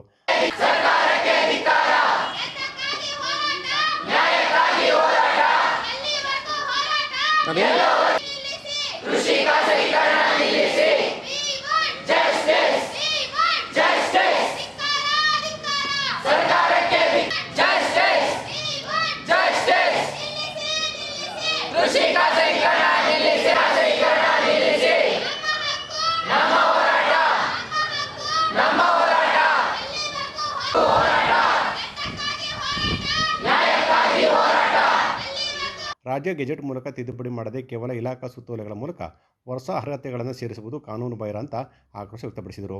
ಸಾವಿರಾರು ಕೃಷಿ ಮತ್ತು ಕೃಷಿ ಸಂಬಂಧಿತ ಪದವೀಧರರ ಉದ್ಯೋಗ ಅವಕಾಶಗಳಿಗೆ ಧಕ್ಕೆಯಾಗುವುದರ ಜೊತೆಗೆ ಕೃಷಿ ಶಿಕ್ಷಣದ ಮೌಲ್ಯ ಘನತೆ ಹಾಗೂ ವಿಶ್ವಾಸಾರ್ಹತೆಗೆ ಪೆಟ್ಟು ಬೀಳುವ ಅಪಾಯ ಇದೆ ಅಂತ ಅವರು ಆತಂಕವನ್ನು ಕೂಡ ವ್ಯಕ್ತಪಡಿಸಿದರು. Lakshmi first year BSc agriculture university of agriculture sciences ಮಂಡ್ಯದಿಂದ ಮಾತಾಡ್ತಿರೋದು. ನಮಗೆ ಇಲ್ಲಿ ರೈತರಿಗೂ ಅನ್ಯಾಯ ಆಗೋದ್ರ ಜೊತೆಗೆ ರೈತರ ಮಕ್ಕಳಿಗೂ ಅನ್ಯಾಯ ಆಗ್ತಾ ಇದೆ. ಕೃಷಿ ಕಾಲೇಜ್ ಅವ್ರಿಗೆಲ್ಲ ಇವಾಗ AO ಮತ್ತು AO ಅಗ್ರಿಕಲ್ಚರ್ ಎಕ್ಸಾಮ್ನ ನಾವು ಕೃಷಿ ಓದಿರೋರು ಮಾತ್ರ ಬರೀಬೇಕು, ಅವ್ರಿಗೆ ಮಾತ್ರ ಅರ್ಹತೆ ಇರೋದ್ರಿಂದ ಈಗ BE ಬಯೋಟೆಕ್ನಾಲಜಿ ಮತ್ತು ರಾಯ್ಟೆಕ್ ಯೂನಿವರ್ಸಿಟಿ ಅವ್ರಿಗೆಲ್ಲ ಎಕ್ಸಾಮ್ ಬರೆಯೋಕ್ಕೆ ಅಪ್ರೂವಲ್ ಮಾಡಿರೋದ್ರಿಂದ ನಮಗೆ ಅನ್ಯಾಯ ಆಗ್ತಾಯಿದೆ. ಮತ್ತು ಇದು ಪ್ರೈವೇಟೈಸೇಷನ್ನ ನಿಲ್ಲಿಸ್ಬೇಕು, ಯಾಕಂದರೆ ಬೇರೆ ಕೋರ್ಸ್ ಅವರೆಲ್ಲ ಎಕ್ಸಾಮ್ ಬರೆದ್ರೆ ಅವರು ಅರ್ಹತೆ ಇರಲ್ಲ ಅವ್ರಿಗೆ AO ಎಕ್ಸಾಮ್ ಬರೆಯೋಕ್ಕೆ. ಅಗ್ರಿಕಲ್ಚರ್ ಓದಿ ನಾವು 4 ವರ್ಷ ಓದಿ ಕಷ್ಟಪಟ್ಟು ರೈತರ ಕಷ್ಟ ಎಲ್ಲ ಗೊತ್ತಿರುತ್ತೆ, ನಮಗೆ ಪ್ರಾಕ್ಟಿಕಲ್ ಕ್ಲಾಸಸ್ ಎಲ್ಲ ಮಾಡಿರ್ತಾರೆ. ಏನೇನು ಓದಿದೆ ಅವ್ರಿಗೆ ಅಷ್ಟು ಕಡಿಮೆ ದಿವಸದಲ್ಲಿ ಓದ್ಬಿಟ್ಟು ಅವ್ರಿಗೆ 4 ವರ್ಷ ಓದಿದ್ದಕ್ಕೂ ನಮ್ಗೆ ಪ್ರತಿಫಲ ಸಿಗಲ್ಲ. AO ಎಕ್ಸಾಮ್ನ ಬರೀ ಕೃಷಿ ಓದಿರೋರು ಅಷ್ಟೇ ಬರೀಬೇಕು. ಇಶಾನ್ ಗೌಡಕ್ಕೆ ಅಂತ first year BSc agriculture university of science agriculture Mandya. ಈಗ ಏನಾಗಿದೆ ಅಂದರೆ 2016ರಲ್ಲಿ ನಮಗೆ AO ರಿಕ್ರೂಟ್ಮೆಂಟ್ ಕಳಿಸಿದ್ರು. ಅದಾದಮೇಲೆ 10 ವರ್ಷದ ನಂತರ AO ಮತ್ತು AO ಪೋಸ್ಟ್ 2026ರಲ್ಲಿ ಮೊನ್ನೆ ನೋಟಿಫಿಕೇಶನ್ ಆಗಿದೆ. ಮೊನ್ನೆ ನೋಟಿಫಿಕೇಶನ್ ಏನಾಗಿತ್ತು ಅಂದರೆ ಮೊದಲು ನಾವು BSc ಓದಂಥ ಫಾರ್ಮ್ ಸೈನ್ಸ್ ಹುಡುಗರು ಮಾತ್ರ ನಾವು AO ಮತ್ತು AO ಪೋಸ್ಟ್ ಬರ್ತಿತ್ತು. ಈಗ ಅವ್ರು ಏನು ಮಾಡಿದ್ದಾರೆ ಅಂದರೆ BE ಬಯೋಟೆಕ್ ಮೀನ್ಸ್ ಇಂಜಿನಿಯರಿಂಗ್, ಅವರು ಯಾವುದೇ ರೀತಿ ನಮ್ಮದು ಯಾವುದು ನಾವು ರೋಗ ಬಗ್ಗೆ ಓದ್ತೀವಿ, ನಾವು ಕೀಟದ ಬಗ್ಗೆ ಓದ್ತೀವಿ, ಮತ್ತು ರೈತರ ಬಗ್ಗೆ ಫೀಲ್ಡ್ ಬಗ್ಗೆ ಏನೂ ಮಣ್ಣಿನ ಶಾಸ್ತ್ರ ಏನೂ ಓದಲ್ಲ. ಅವರು ಜಸ್ಟ್ ಇಂಜಿನಿಯರಿಂಗ್ ಸ್ಟೂಡೆಂಟ್ಸ್. ಅವರು BE ಬಯೋಟೆಕ್ ಅವ್ರನ್ನ ತಂದು ಸೇರಿಸಿದ್ದಾರೆ. ಮತ್ತು ರಾಯ್ಟೆಕ್ ಯೂನಿವರ್ಸಿಟಿ ಅಂತ 2013ರಲ್ಲಿ ಆ ಯೂನಿವರ್ಸಿಟಿನ ನಮ್ಮ ಸೀನಿಯರ್ಸ್ ಆದ ಫ್ರೀಡಮ್ ಪಾರ್ಕ್ ಗಲಾಟೆ ಮಾಡಿ ಅದು ಬ್ಯಾನ್ ಮಾಡಿದರು. ಆ ಯೂನಿವರ್ಸಿಟಿನ ಈ ಸತಿ ಅವರು ಬರೆಯೋಕ್ಕೆ ಕುಣಿಸಿದ್ರು ಆ ಗ್ರ್ಯಾಜುಯೇಟ್ಸ್ಗಳನ್ನ. ಮತ್ತು ಆ ಗ್ರ್ಯಾಜುಯೇಟ್ಸ್ಗಳು ಕುಂತಿರೋದು ಮತ್ತು AICTE ಅಂತ, ಅದು ಇಂಜಿನಿಯರಿಂಗ್ ಬ್ಯಾಕ್ಗ್ರೌಂಡು ಕಾಲೇಜ್ಗಳು. ಆ ಇಂಜಿನಿಯರಿಂಗ್ ಬ್ಯಾಕ್ಗ್ರೌಂಡ್ ಕಾಲೇಜ್ ಅಕ್ರಿಡೇಷನ್ ಇರೋ ಎಲ್ಲರೂ ಕೊಟ್ಟಿದೆ. ಮತ್ತು ICAR ಅಕ್ರಿಡೇಷನ್ ಇರೋ ಕಾಲೇಜ್ಗಳ ಮಾತ್ರ ಕೊಡಬೇಕು ಅಂತ ನಮ್ದು ಇದು ಬೇಡಿಕೆ. ಮತ್ತು ಈ ಪ್ರೈವೇಟೈಸೇಷನು ಈ ವರ್ಷವೇ ನಮ್ಮ ಕರ್ನಾಟಕ ಸರ್ಕಾರ 10 ಪ್ರೈವೇಟ್ ಕಾಲೇಜ್ಗಳು ಬಿಡ್ತಾರೆ. 10 ಪ್ರೈವೇಟ್ ಕಾಲೇಜ್. ಈಗ ಒಂದು ಅಗ್ರಿಕಲ್ಚರ್ ಕಾಲೇಜ್ 100 ಎಕರೆ ಜಮೀನು ಇರಬೇಕು, ಅದರಲ್ಲಿ ನಾವು ಪ್ರಾಕ್ಟಿಕಲ್ ವರ್ಕ್ ಮಾಡ್ತೀವಿ. ಆದರೆ ಪ್ರೈವೇಟ್ ಕಾಲೇಜಲ್ಲಿ ಹಂಗೆ ಮಾಡಲ್ಲ. ಈ ಮ್ಯಾನೇಜ್ಮೆಂಟ್ ಡ್ಯೂಟಿಗೆ ತೊಗೊಂಡು fake attendance, fake marks, fake internals ಕೊಟ್ಟು. ಈ ಸಂದರ್ಭದಲ್ಲಿ ಅನೇಕ ಮುಖಂಡರು ಮತ್ತು ನೂರಾರು ವಿದ್ಯಾರ್ಥಿಗಳು ಹಾಜರಿದ್ದರು. ಆಸ್ತಿ ಲಪಟಾಯಿಸಿರುವ ಪ್ರಕರಣ ಸಂಬಂಧ SIR ದಾಖಲಾಗಿದ್ದರೂ ಆರೋಪಿಗಳನ್ನು ದಸ್ತಗಿರಿ ಮಾಡಿ ವಿಚಾರಿಸದ ತನಿಖಾ ಅಧಿಕಾರಿ ಬದಲಾವಣೆ ಮಾಡುವಂತೆ ಡಾಕ್ಟರ್ BR ಅಂಬೇಡ್ಕರ್ ಸ್ವಾಭಿಮಾನಿ ಜಾಗೃತಿ ಅಭಿಯಾನ ಸಮಿತಿಯ ರಾಜ್ಯಾಧ್ಯಕ್ಷ CM ಕೃಷ್ಣ ಒತ್ತಾಯಿಸಿದರು. ಸುದ್ದಿಗಾರರೊಂದಿಗೆ ಮಾತನಾಡಿದವರು, ಮಂಚಮ್ಮ ತ್ಯಾಗರಾಜ್ ಅವರನ್ನು ವಂಚಿಸಿ ಆಕೆಯ ಸಂಬಂಧಿ ಕೋಟ್ಯಾಂತರ ಬೆಲೆ ಬಾಳುವ ಆಸ್ತಿಯನ್ನು ಲಪಟಾಯಿಸಿದ್ದಾರೆ. ಈ ಸಂಬಂಧ ಜುಲೈ 6ರಂದು ದೂರು ದಾಖಲಿಸಿ 10 ದಿನ ಕಳೆದಿದ್ದರೂ ಆರೋಪಿಗಳನ್ನು ವಶಕ್ಕೆ ಪಡೆದು ತನಿಖೆ ನಡೆಸದೆ ತನಿಖಾಧಿಕಾರಿಗಳು ಕಾಲಹರಣ ಮಾಡುತ್ತಿದ್ದಾರೆ ಅಂತ ಹೇಳಿದರು. ತಮಗಾದ ಅನ್ಯಾಯದ ವಿರುದ್ಧ ತೀವ್ರತೆಯಿಂದ ಮೊದಲೇ ಅನಾರೋಗ್ಯದಿಂದ ಬಳಲುತ್ತಿರುವ ಮಂಚಮ್ಮ ಅವರು ಮತ್ತಷ್ಟು ಆರೋಗ್ಯ ಸಮಸ್ಯೆಗಳಿಗೆ ಒಳಗಾಗಿದ್ದಾರೆ. ಅತ್ತ ತನಿಖಾಧಿಕಾರಿಗಳು ಆರೋಪಿಗಳಿಗೆ ನಿರೀಕ್ಷಣಾ ಜಾಮೀನು ಸಿಗಲೆಂದೇ ದಸ್ತಗಿರಿ ಮಾಡದೆ ಟೊಂಕ ಕಟ್ಟಿ ನಿಂತಂತೆ ಕಾಣುತ್ತಿದ್ದು ಪ್ರಕರಣದ ಬಗ್ಗೆ ತಾತ್ಸಾರದ ಮನೋಭಾವ ತೋರುತ್ತಿದ್ದಾರೆ ಅಂತ ಹೇಳಿದರು. ಮೈಸೂರು ದಕ್ಷಿಣ ವಲಯದ IGP ಮತ್ತು ಜಿಲ್ಲಾಧಿಕಾರಿ ಕೂಡಲೇ ತನಿಖಾಧಿಕಾರಿಯನ್ನು ಬದಲಾಯಿಸಿ ಸಮರ್ಥ ಮತ್ತು ದಕ್ಷ ಅಧಿಕಾರಿಯನ್ನು ನೇಮಿಸಿ ಆರೋಪಿಗಳನ್ನು ದಸ್ತಗಿರಿ ಮಾಡಬೇಕು, ಪಾರದರ್ಶಕ ತನಿಖೆಗೆ ಒಳಪಡಿಸಿ ಸಂತ್ರಸ್ತರಿಗೆ ನ್ಯಾಯ ಒದಗಿಸಿಕೊಡಬೇಕಂತ ಒತ್ತಾಯಿಸಿದರು. ಈಗಾಗಲೇ ವಕೀಲ MS ವೆಂಕಟೇಶ್ ಮತ್ತು ಅವರ ಪತ್ನಿ T ಪ್ರೇಮರವರು ಮಾಡಿರ್ತಕ್ಕಂಥ ನಂಬಿಕೆ ದ್ರೋಹ, ಮೋಸ, ವಂಚನೆಯಿಂದ ಅನ್ಯಾಯಕ್ಕೊಳಗಾಗಿರ್ತಕ್ಕಂತಹ ಶ್ರೀಮತಿ ಮಂಚಮ್ಮ ತ್ಯಾಗರಾಜ್ ಅವರು ಈಗಾಗಲೇ ಅದು ಸಂಬಂಧಪಟ್ಟಂತೆ ಪಶ್ಚಿಮ ಪೊಲೀಸ್ ಠಾಣೆಯಲ್ಲಿ 16/7/2026 ಈಗಾಗಲೇ ದೂರು ಕೊಟ್ಟಿದ್ದಾರೆ. ಅದರನ್ವಯ ಕ್ರೈಮ್ ನಂಬರ್ 95/2026 FIR ದಾಖಲಾಗಿದೆ. ಸೊ ಇದರ ನಡುವೆ ಆಲ್ರೆಡಿ 10 ದಿನ ಆಗಿದೆ. ಇದರ ನಡುವೆ ಈಗಾಗಲೇ ಮಂಚಮ್ಮವ್ರಿಗೆ ಮತ್ತು ತ್ಯಾಗರಾಜ್ ಅವರಿಗೆ ಅನಾರೋಗ್ಯ ಜಾಸ್ತಿಯಾಗಿದ್ದು ತೀವ್ರ ರೀತಿಯ ಅನಾರೋಗ್ಯದಿಂದ ಬಳಲ್ತಾ ಇದ್ದಾರೆ. ಯಾಕೆಂದರೆ ಈ ಪ್ರಕರಣದ ಒತ್ತಡದಿಂದಾಗಿ ಮತ್ತು ಈಗ ಆಲ್ರೆಡಿ ದೂರು ಕೊಟ್ಟರು 10 ದಿನ ಆದ್ರೂ ಇನ್ನೂ ಯಾವುದೇ ಕ್ರಮ ವಹಿಸಿಲ್ಲ ಅನ್ನೋದು ಒಂದು ಕಾರಣ. ಜೊತೆಗೆ ನಮಗೆ ಈ ಥರ ಅನ್ಯಾಯ ಆಗಿದೆ, ಕೋಟ್ಯಂತರ ರೂಪಾಯಿ ಆಸ್ತಿ ಲಪಟಾಯಿಸಿದ್ದಾರೆ ಅನ್ನೋದು ಇನ್ನೊಂದು ಕಾರಣದಿಂದಾಗಿ ಅವರು they are suffering from their illness. So ಆ ಕಾರಣಕ್ಕೆ ಮತ್ತು 10 ದಿನ ಕಳೆದ್ರೂ ಸಮೇತ ಪಶ್ಚಿಮ ಪೊಲೀಸ್ ಠಾಣೆಯ ಸದರಿ ಪ್ರಕರಣಕ್ಕೆ ಸಂಬಂಧಪಟ್ಟಂತೆ ತನಿಖಾಧಿಕಾರಿಯಾಗಿರ್ತಕ್ಕಂಥ PSI ಮಣೀರವರು 10 ದಿನ ಆದ್ರೂ ಆರೋಪಿಗಳನ್ನ ದಸ್ತಗಿರಿ ಮಾಡಿಲ್ಲ. ಮತ್ತು ದಸ್ತಗಿರಿ ಮಾಡಿಲ್ಲ ಅಂದರೆ ಅವ್ರನ್ನ ಎಂಕ್ವೈರಿನೂ ಮಾಡಿಲ್ಲ ಅಂತ ಮೇಲ್ನೋಟಕ್ಕೆ ಗೊತ್ತಾಗತ್ತೆ.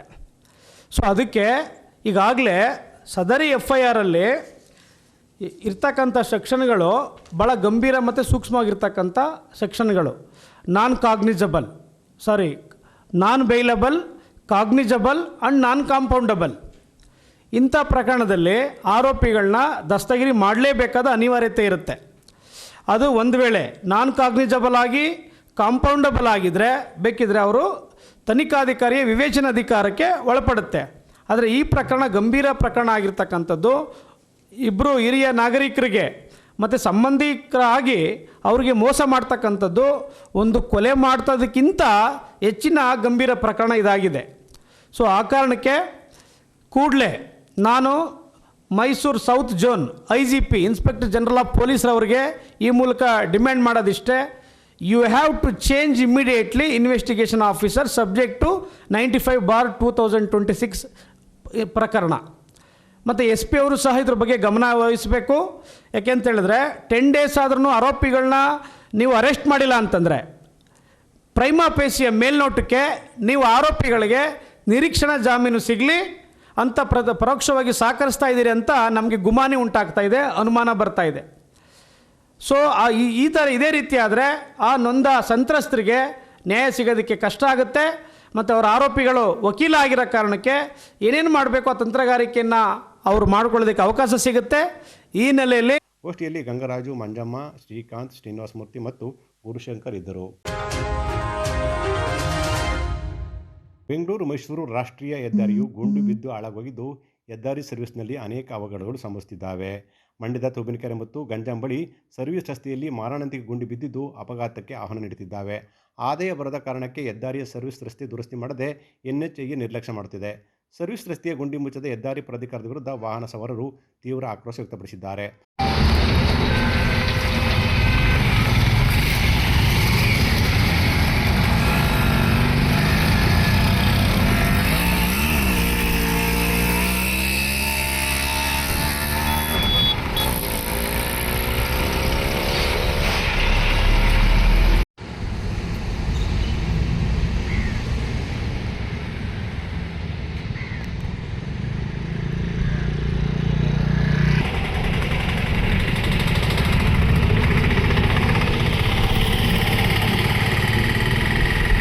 ಹೆದ್ದಾರಿ ಹಲವು ಕಡೆ ಮಂಡಿಯಿದ್ದ ಗುಂಡಿ ಬಿದ್ದಿದ್ದು ಅಧಿಕಾರಿಗಳ ನಿರ್ಲಕ್ಷ್ಯಕ್ಕೆ ಕೈಗಣ್ಣೀರಾಗಿದೆ. ಈ ಗುಂಡಿ ಬಿದ್ದ ಕಡೆ ಪ್ರತಿನಿತ್ಯ ಒಂದಲ್ಲ ಒಂದು ಅಪಘಾತಗಳು ನಡೆಯುತ್ತಿದ್ದು ವಾಹನ ಸವಾರ ಸಾವು ನೋವಿಗೆ ಕಾರಣವಾಗ್ತಿರೋ ಹೆದ್ದಾರಿಯ ಸರ್ವಿಸ್ ರಸ್ತೆ ಬಗ್ಗೆ ಅಸಮಾಧಾನವನ್ನು ಹೊರಹಾಕಿದ್ದಾರೆ. ಇದು ಇಷ್ಟು ಉದ್ದ ಗುಂಡಿ ಬಿದ್ದೈತೆ ನಮ್ಮದು ಗಂಜಾಂ ರೋಡಲ್ಲಿ ಸರ್ವಿಸ್ ರೋಡು. ಮಂಡ್ಯದಿಂದ ಬರಬೇಕಾದ್ರೂ ಇಲ್ಲಿ ಗಂಟನೂ ಶ್ರೀರಂಗಪಟ್ಟಣ ಗಂಟನೂ ಸುಮಾರು ಕಡೆ ಈ ಥರ ಹಳ್ಳ ಬಿದ್ದಿದೆ. ಮೇಲ್ಗಡೆ ರೋಡು ಟೋಲ್ ಕಟ್ಟ ರೋಡ್ನ ತುಂಬ ಕ್ಲೀನಾಗಿ ಮಾಡೋರೆ, ಈ ಸರ್ವಿಸ್ ರೋಡ್ನ ಕಳಪೆ ಕಾಮಗಾರಿ ಮಾಡೋರೆ ಅನಿಸುತ್ತೆ. ನೋಡ್ಬೋದು ನೀವೇನು ಎಷ್ಟು ಹಳ್ಳ ಬಿದ್ದೈತೆ ನೋಡಿ. ಇದು ನೀವು ಸರಿಪಡಿಸಲಿಲ್ಲ, ಗುಂಡಿ ಮುಚ್ಚಿ ಇದು ಮಾಡಲಿಲ್ಲ ಅಂತ ಹೇಳಿದ್ರೆ ನಾವು ಪ್ರತಿಭಟನೆ ಮಾಡಬೇಕಾಗುತ್ತೆ. ಹೆದ್ದಾರಿ ತಡೆದು ಇಲ್ಲಿ ದಿನ ರಾತ್ರಿ ಹೊತ್ತು ಬಂದು ಗಾಡಿ ಆಕ್ಸಿಡೆಂಟ್ ಆಯ್ತವೆ, ಎಲ್ಲ ಕಾಣಲ್ಲ, ಬಂದು ಬೈಕವ್ರು ಬಂದು ಬೀಳ್ತಾರೆ. ಅವ್ರ ಪ್ರಾಣಕ್ಕೆ ಯಾರು ರಕ್ಷಣೆ ಯಾರು? ಈ ಥರ ಈ ಕೂಡಲೇ ಇದಕ್ಕೆ ಸಂಬಂಧಪಟ್ಟವರು ಇದನ್ನು ಸರಿಪಡಿಸಲಿಲ್ಲ ಅಂತ ಹೇಳಿದ್ರೆ ನಾವು ಪ್ರತಿಭಟನೆ ಮಾಡಬೇಕಾಗುತ್ತೆ. ಇದ್ರ ಮುಖಾಂತರ ತಮ್ಮಲ್ಲಿ ಕೇಳೋದಿಷ್ಟೇ, ಇದು ಸರಿಪಡಿಸ್ಬೇಕು, ಆದಷ್ಟು ಬೇಗ ನೀವು ಬಂದು ಇದನ್ನು ಗುಂಡಿ ಮುಚ್ಚಿ. ಏನು ಬೆಂಗಳೂರು ಮೈಸೂರು ರಾಷ್ಟ್ರೀಯ ಹೆದ್ದಾರಿ ಪ್ರಾಧಿಕಾರದವರು ಒಂದು ದಶಪಥ ಹೆದ್ದಾರಿ ಪ್ರಾರಂಭ ಅಂತ ಇದ್ದಾಗಲೇ ಸರ್ವಿಸ್ ರಸ್ತೆಗೆ ಹೆಚ್ಚಿನ ಆದ್ಯತೆ ಕೊಟ್ಟು ಜನಸಾಮಾನ್ಯರಿಗೆ ಅನುಕೂಲ ಮಾಡ್ಕೋಬೇಕಾಯಿತು. ಸುಮಾರು ವರ್ಷಗಳು ಕಳೆದರೂ ಸರ್ವಿಸ್ ರಸ್ತೆ ಯಾವುದೇ ರೀತಿ ಅನುಕೂಲ ಮಾಡಿಕೊಟ್ಟಿಲ್ಲ. ದ್ವಿಚಕ್ರ ವಾಹನಗಳು ದಿನ ಗುಂಡಿಗಳು ಜಾಸ್ತಿ ಆಗಿದ್ದರಿಂದ ಬಿದ್ದು ಕಾಲು ಕೈ ಮುಟ್ಕೊಳ್ಳೋದು ಮತ್ತು ಪ್ರಾಣದಿಂದ ಅಪಾಯದಿಂದ ಪಾರಾಗ್ತಾ ಇದ್ದಾರೆ. ದಯವಿಟ್ಟು ಮತ್ತು ರಾತ್ರಿ ವೇಳೆ ಯಾವುದೇ ಕಾರಣ ನಾವು ಸವಾರರಿಗೆ ಒಂದು ರಕ್ಷಣೆ ಇಲ್ಲ, ರ್ಯಾಬಿಗಳು ನಡೀತಾ ಇದೆ ಮತ್ತು ಕಳ್ತನ ನಡೀತಾ ಇದೆ ಮತ್ತು ಪ್ರಾಣಾಪಾಯದಿಂದ ನಾವು ಓಡಾಡ್ತಾ ಇದ್ದೀವಿ. ಮತ್ತು ಎಲ್ಲಿ ಒಂದು ಬೈಪ ಎಲ್ಲಿದೆ ಅಂಡರ್ ಪಾಸು ಅಲ್ಲೆಲ್ಲ ಲೈಟ್ ವ್ಯವಸ್ಥೆ ಮಾಡಬೇಕು ಮತ್ತು ಗುಂಡಿ ಮುಚ್ಚುವಂಥ ಪ್ರಯತ್ನ ಮಾಡಬೇಕು. ಮತ್ತು ಹಂಸ್ಗಳು ಅವ್ಯಾಜ್ಞಿಕವಾಗಿರೋದ್ರಿಂದ ಅದಕ್ಕೆ ಒಂದು ಕಾನೂನುಬದ್ಧವಾಗಿ ಹಂಸ್ಗಳು ಹಾಕ್ಕೊಡ್ಬೇಕು. ನೀವು ಯಾವುದೂ ಮಾಡದೆ ನೀವು ದಶಪಥ ಹೆದ್ದಾರಿಗೆ ಆದ್ಯತೆ ಕೊಟ್ಟು ಸರ್ವಿಸನ್ನು ಕಡೆಗಣಿಸಿದ್ರೆ ಮುಂದಿನ ದಿನಗಳಲ್ಲಿ ನಾವು ಮಂಡ್ಯ ರಕ್ಷಣಾ ವೇದಿಕೆ ಮತ್ತು ರೈತರು ಮತ್ತು ಪಾದಚಾರಿ ಎಲ್ಲ ಬೈಕ್ ಸವಾರರು ಸೇರಿ ಉಗ್ರ ಹೋರಾಟ ಮಾಡಬೇಕಾಗುತ್ತೆ ಮತ್ತು ಹೆಚ್ಚಿನ ಆದ್ಯತೆ ಕೊಡಬೇಕು. ಕೂಡಲೇ ಸರ್ವಿಸ್ ರಸ್ತೆ ದುರಸ್ತಿಗೆ ವಾಹನ ಸವಾರರು ಮತ್ತು ಹೋರಾಟಗಾರರು ಒತ್ತಾಯಿಸಿದ್ದಾರೆ. ಇಲ್ಲದಿದ್ದರೆ ಬೆಂಗಳೂರು ಮೈಸೂರು ದಶಪಥ ಹೆದ್ದಾರಿ ಬಂದ್ ಮಾಡಿ ಪ್ರತಿಭಟನೆ ಮಾಡುವುದಾಗಿ ಎಚ್ಚರಿಕೆ ನೀಡಿದ್ದಾರೆ. ಈ ಸರ್ವಿಸ್ ರಸ್ತೆಯ ಗುಂಡಿ ಮುಚ್ಚಿ ರಸ್ತೆಗೆ ಮೂಲಭೂತ ಒದಗಿಸಲು ಹೋರಾಟಗಾರರು ಒತ್ತಾಯಿಸಿದ್ದಾರೆ. ಇಲ್ಲದಿದ್ದರೆ ದಶಪಥ ಹೆದ್ದಾರಿ ದ್ವಿಚಕ್ರ ಸವಾರರು ಹೋರಾಟ ನಡೆಸುವುದಾಗಿ ಕೂಡ ಎಚ್ಚರಿಕೆ ನೀಡಿದ್ದಾರೆ. ಮೈಸೂರಿಂದ ಮಂಡ್ಯದವ್ರಿಗೆ ಏನು ರಸ್ತೆ ಇದೆಯಲ್ಲ, ಟೋಲ್ ರೋಡ್ ಒಂದು ಬಿಟ್ಟರೆ ಏನು ಅದು ಪರ್ಟಿಕ್ಯುಲರ್ ಆಗಿ ಅದು ಚೆನ್ನಾಗಿದೆ, ದುಡ್ಡು ಕೊಡ್ತಾರೆ ಅನ್ನೋ ಶ್ರೀಮಂತ ರೋಡನ್ನು ಕಾರಣಕ್ಕೋಸ್ಕರ ಬಿಟ್ಟರೆ ಅದು ಚೆನ್ನಾಗಿ ಮಾಡಿದ್ದಾರೆ. ಸರ್ವಿಸ್ ರೋಡಲ್ಲಿ ಎಲ್ಲ ಕಾರ್ಗಳು ಚೆನ್ನಾಗಿರೋ ಕಡೆ ಓಡಾಡಿದ್ರೆ ದುಡ್ಡು ಬರೋಲ್ಲ ಕಾರಣಕ್ಕೋಸ್ಕರ ಸರ್ವಿಸ್ ರೋಡನ್ನ ಸಿಕ್ಕಾಬಟ್ಟೆ ಕಡೆಗಣಿಸ್ತಾ ಇದ್ದಾರೆ. ಗುಂಡಿಗಳಿದ್ರೆ ಮಣ್ಣು ಹಾಕೋದಷ್ಟೇ, ಇವತ್ತು ಮಣ್ಣು ಹಾಕ್ತಾರೆ, ಇನ್ನು 2 ದಿನಕ್ಕೆ ಮಾತ್ರ ಅದೇ ಕತೆ ಆಗುತ್ತೆ. ಆದ್ದರಿಂದನೇ ಸರ್ವಿಸ್ ರಸ್ತೆಯಲ್ಲಿ ಕಾರಿಂಬು ಒಂದು 80-60 ಹೋಗ್ತಾರೆ. ಬ್ರೇಕ್ ಹಿಡಿದಾಗ ಹಿಂದ್ಗಡೆ ಕಾರು ಆಕ್ಸಿಡೆಂಟ್ ಆಗೋದು ಮಾಮೂಲಿ ಆಗಿದೆ. ಹಾಗಾಗಿ ಇವರು ದಯವಿಟ್ಟು ಹಂಸ್ಕಿಂತ ಜಾಸ್ತಿಯಾಗಿ ಗುಂಡಿಗಳಿಗೆ ಏನಿದೆಯಲ್ಲ ಅದಕ್ಕೆ ಸಿಮೆಂಟ್ ರೋಡು ಇಲ್ಲ ಸಿಮೆಂಟಾರು ಹಾಕ್ಸ್ಲಿ, ಗುಂಡಿ ಬಿದ್ದಿರೋ ಜಾಗಕ್ಕೆ, ಇಲ್ಲಾಂದರೆ ಟಾಂಬರ್ ಆದರೂ ಹಾಕ್ಸ್ಲಿ, ಪರ್ಟಿಕ್ಯುಲರ್ ಮಣ್ಣಂತೂ ದಯವಿಟ್ಟು ಹಾಕ್ಸ್ಬೇಡಿ. ಮಣ್ಣು ಇವತ್ತು ತಾತ್ಕಾಲಿಕ ಹಾಕ್ತಾರೆ, 2 ದಿನ ಆದಮೇಲೆ ಮತ್ತೆ ಅದು ಗುಂಡಿ ಬಿದ್ದೇ ಬೀಳುತ್ತೆ, ಆಕ್ಸಿಡೆಂಟ್ ಆಗೇ ಆಗ್ತವೆ. ಪರ್ಟಿಕ್ಯುಲರ್ ಆನೆಕೆರೆ ಅಂತೂ ಆನೆಕೆರೆದ ತೂಬನಕೆರೆ ಹತ್ರ ಅಂತೂ ಪರ್ಟಿಕ್ಯುಲರ್ ಆಗಿ ಯಾವಾಗ ನೋಡ್ರೂ ಗುಂಡಿ ಬಿದ್ದಿರುತ್ತೆ. ಇವತ್ತು ಗುಂಡಿ ಬಿದ್ದರೆ ನಾಳೆ ಮಣ್ಣು ಹಾಕ್ತಾರೆ, ಮತ್ತೆ ನಾಡ್ದು ಅದೇ ಕತೆ. ಅಲ್ಲಿ ಯಾವಾಗಲೂ ಅಷ್ಟೇ ಕಷ್ಟ ಇದೆ. ಬೈಕ್ ಎಲ್ಲರಿಗೂ ಆಗ್ತಾ ಇದೆ ಸರ್. ಕಾರಿನ ಬಗ್ಗೆ ನಾವು ಹೋಗ್ತೀವಿ, ಅವರು ನಾವು ಮಂಡ್ಯ ಮೈಸೂರು ಭಾಗದಲ್ಲಿ ನಿರಂತರವಾಗಿ ಓಡಾಡ್ತಾ ಇರ್ತೀವಿ.